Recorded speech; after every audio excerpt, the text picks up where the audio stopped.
Hello everyone. तो चलिए जानते हैं इस तरह के डिज़ाइन को हम कैसे बनाते हैं। तो आप देख सकते हैं कुछ इस तरह से हमने ग्राफ को डिज़ाइन कर दिया है, जहाँ पर हमने मॉड्यूल भी बनाना है और यहाँ पर कोड वाइज भी इसको मैपिंग करनी है। ठीक है, तो ये प्रोग्राम का जो हमने एक कॉपी एरिया था उसको बना लिया है। उसके बाद हम पूरे पैटर्न को स्टेप बाय स्टेप करके पूरे पैटर्न पर इसको कॉपी करेंगे, जैसा कि आप देख रहे हैं। पहले हम इसको पूरी तरह से ऊपर तक कॉपी कर लेते हैं, उसके बाद इसको दोनों तरफ से पूरे पैटर्न पर इसको सेलेक्ट करके कॉपी करेंगे। थोड़ा सा एरिया नीचे हमें और डालना है, थोड़ा सा ऊपर करके इसको हम कॉपी कर देते हैं। तो अभी तक आपने हमारे चैनल को फॉलो नहीं किया तो फॉलो कर लीजिए, क्योंकि इस तरह का डिज़ाइन आपको हमारे चैनल पर रोज़ाना मिल जाएगा। तो ये हमारा ऊपर का एरिया बिल्कुल क्लीन हो गया। उसके बाद नीचे हम कुछ एरिया को बिल्कुल फ्रंट नेट कर देते हैं। जो हमारा रेड नेट दिख रहा है वो फ्रंट नेट है, और जो यहाँ पर हमारा केबल कोड है 29 और 18। इसके बाद हम पूरे पैटर्न को स्टेप बाय स्टेप करके कॉपी कर देते हैं। यहाँ पर देख सकते हैं हमने दोनों तरफ से इसको कॉपी करना शुरू कर दिया है। तो अब यहाँ पर ये पूरा कॉपी हो जाने के बाद आपको ध्यान देना है कहीं भी आपका 29 नंबर और 18 नंबर कोड सिंगल ना रह जाए।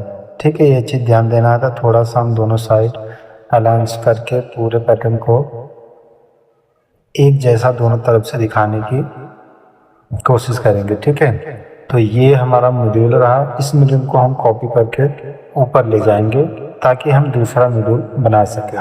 मॉड्यूल बनाने के लिए आपको कोड लेकर इसमें आपको दिखाना पड़ता है कि प्रोग्राम कैसे होगा। तो यहाँ पर हमने 1 और 10 को ले लिया है। 10 को जहाँ पर हमने फ्रंट नेट को ड्रॉ करा दिया, उसके बाद हम इसको 43 और 53 को इसको क्रॉस करा दिया है। नीचे कुछ अलग क्रॉसिंग है और ऊपर की अपोजिट क्रॉसिंग है। ठीक है, जैसा कि हम दोनों कॉलम को अलग अलग डायरेक्शन में क्रॉस कर रहे हैं। मिडल का एरिया बनने के बाद इसको कैंसिल नेट भी हम लगाएंगे। कैंसिल नेट आपको 3 नंबर प्रोग्रामिंग लाइन में देखने को मिल जाएगा। तो ये हम बना चुके हैं। अब आपको ध्यान देना है जहाँ पे 17 नंबर फंक्शन लाइन है वहाँ पर कोई भी एरिया आपको वहाँ पर प्रोग्राम अलग सेट है तो उसको क्लियर कर लीजिए, क्योंकि हमारा फीडर पूरे पैटर्न पे लगा हुआ है। हम कोड जहाँ पर मॉड्यूल बनाए हैं वहाँ पर हम फीडर ऐड नहीं कर रहे हैं। ठीक है, तो अब सिलेक्ट करने के बाद हम दोनों तरह से अनवांटेड नेट को क्लियर कर देते हैं, फिर इसको ऊपर तक कॉपी कर देते हैं।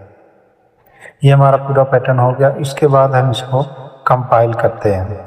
कंपाइल करने के लिए आपको कंपाइल ऑप्शन में जाना होगा, यहाँ पर ओके कर देना है। क्लिक करने के बाद यहाँ पर कुछ एरर आ रहा है, तो एरर हमें ध्यान देना है कहाँ पे किस चीज़ का एरर आ रहा है। जहाँ पर हमारा दूसरा मॉड्यूल लगा हुआ है 122 का, वहाँ पर दिक्कत आ रही है। तो आपको फंक्शन लाइन में देख लेना है हमारा कहीं पर कुछ प्रोग्राम कोड एरर तो नहीं है। तो यहाँ पर हमारा बिल्कुल ठीक है, और इसको हम देख लेते हैं दूसरी साइड। और जहाँ तक आपको दिखाने की कोशिश मैं कर रहा हूँ, तो यहाँ पर हमें कुछ देखने को नहीं मिल रहा है, लेकिन आपको ध्यान देना है ये अगर आपका एरर आ रहा है तो आपको देखना पड़ेगा कहीं न कहीं मिस्टेक तो है। ठीक है, फिर से हम इसको कंपाइल करते हैं। अभी भी वही एरर आपका आ रहा है। तो अब हम चलते हैं 17 नंबर फंक्शन लाइन में, जहाँ पर हमने मॉड्यूल लगाया है उसके सामने बिल्कुल जस्ट देखेंगे 17 नंबर फंक्शन लाइन में।